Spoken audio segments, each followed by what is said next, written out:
Bismillahirrahmanirrahim. Janganlah mengadu ataupun meminta sesuatu hajat kepada selain Allah, sebab Ia sendiri yang menurunkan hajat itu padamu. Maka bagaimanakah sesuatu selain Allah akan dapat menyingkirkan sesuatu yang diletakkan oleh Allah? Siapa yang tidak dapat menyingkirkan bencana yang menimpa dirinya sendiri, maka bagaimanakah akan dapat menyingkirkan bencana dari yang lain? Tibanya suatu bencana itu menyebabkan engkau berhajat kepada bantuan pertolongan. Maka dalam tiap hajat jangan mengharap pada selain Allah, sebab segala sesuatu selain Allah itu juga berhajat seperti kamu juga. Sebab siapa yang menyandar ataupun menggantungkan nasib pada sesuatu selain Allah, berarti tertipulah oleh sesuatu bayangan dan khayalan. Sebab tidak ada yang tetap selain Allah. Hanya Allah selalu tetap kurnia dan nikmat dan rahmatnya kepadamu. Atta al-Khurasani berkata, saya bertemu dengan Wahab bin Munabbih di suatu jalan. Maka saya berkata, ceritakanlah kepadaku satu hadis yang dapat saya ingat, tetapi persingkatkanlah. Maka berkata Wahab, Allah telah mewahyukan kepada Nabi Daud alaihissalam, hai Nabi Daud, demi kemuliaan dan kebesaranku, tiada seorang hambaku yang meminta tolong kepadaku dengan sungguh-sungguh kepadaku, tidak pada yang lain. Dan aku ketahui yang demikian dari niatnya. Kemudian orang itu akan diperdaya oleh penduduk langit dan tujuh lapis langit dan bumi yang tujuh, melainkan pasti aku akan menghindarkannya dari semua itu. Sebaliknya, demi kemuliaan dan kebesaranku, tiada seorang yang berlindung kepada seorang makhlukku, tidak kepada aku, dan aku ketahui yang demikian itu dari niatnya, melainkan aku putuskan ia dari rahmat yang dari langit, dan aku lungsurkan bumi di bawahnya, dan tidak aku hiraukan dalam lembah jurang yang mana ia binasa. Dalam cerita lain, Muhammad bin Husain berkata, ketika saya di majlis Yazid bin Harun, saya bertanya kepada seorang yang duduk di samping aku, siapakah namamu? Jawabnya Sa'id. Saya bertanya, siapakah gelaranmu? Jawabnya, aku Osman. Lalu aku bertanya tentang keadaannya. Jawabnya, kini telah habis belanja aku.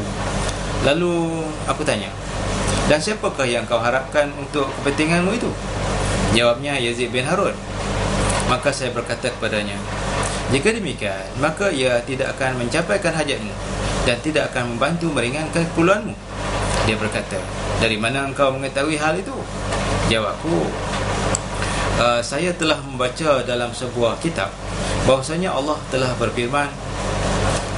berfirman, demi kemuliaan dan kebesaran, kata Allah, dan kemurahan dan ketinggian kedudukan di atas aras, aku akan mematahkan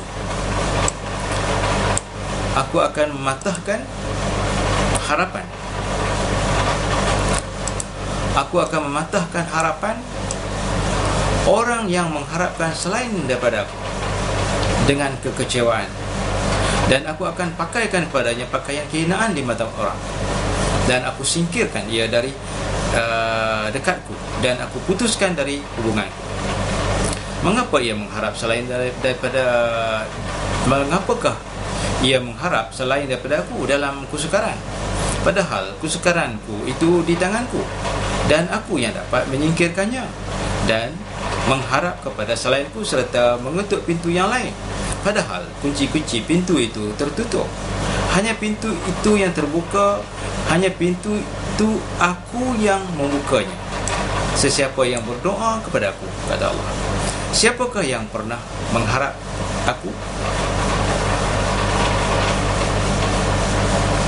Aku tidak akan mengecewakannya.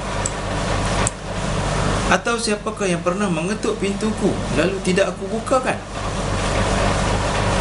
Aku telah mengadakan hubungan yang langsung antara aku dengan angan-angan dan harapan semua makhlukku. Maka mengapakah kau bersandar kepada selainku? Dan aku telah menyediakan semua harapanku hambaku, tetapi tiada puas dengan perlindunganku. Dan aku telah memenuhi langitku dengan makhluk yang tidak jemu bertasbih kepadaku dari para malaikat, dan aku perintahkan mereka supaya tidak menutup pintu antara aku dengan para hamba-Ku. Tetapi mereka tidak percaya kepada firman-Ku. Tidakkah mengetahui bahawa siapa yang ditimpa oleh bencana yang aku turunkan tiada dapat menyingkirkannya selain aku? Maka mengapakah aku melihat ia dengan angan-angan harapannya selalu berpaling daripadaku? Mengapakah ia tertipu oleh silawanku? Aku telah memberi kepadanya dengan kemurahanku apa-apa yang tiada ada ia minta. Kemudian aku yang mencabut daripadanya, lalu ia tidak meminta kepadaku untuk mengembalikan dan meminta kepada saya. Apakah aku memberi sebelum diminta, kemudian jika diminta lalu tidak memberi kepada peminta? Apakah aku bakhil, kikir, sehingga dianggap bakhil oleh hamba-Ku? Tidakkah dunia dan akhirat itu semua milikku? Tidakkah semua rahmat dan kurniaan itu di tanganku? Tidakkah dermawan dan kemurahan itu sifatku? Tidakkah hanya aku tempat harapan? Maka siapakah yang dapat memutuskannya daripada aku? Dan apa pula yang diharapkan oleh orang-orang yang mengharap? Andaikan aku berkata kepada semua penduduk langit dan bumi, mintalah kepada aku, kemudian aku memberi kepada masing-masing orang pikiran apa yang terfikir pada semuanya, lalu aku beri semua itu, tidak akan mengurangi kekayaanku meskipun sekecil debu. Maka bagaimana akan berkurang kekayaan yang lengkap sedangkan aku yang mengawasinya? Alangkah celakanya orang yang putus harapan daripada rahmat. Alangkah kecewa orang yang maksiat kepadaku dan tidak memperhatikan aku, dan tetap melakukan yang haram dan tidak malu pada aku. Maka orang itu berkata, ulangilah keteranganmu itu. Lalu menulisnya. Kemudian dia berkata, demi Allah, setelah ini saya tidak usah lagi menulis suatu keterangan yang lain.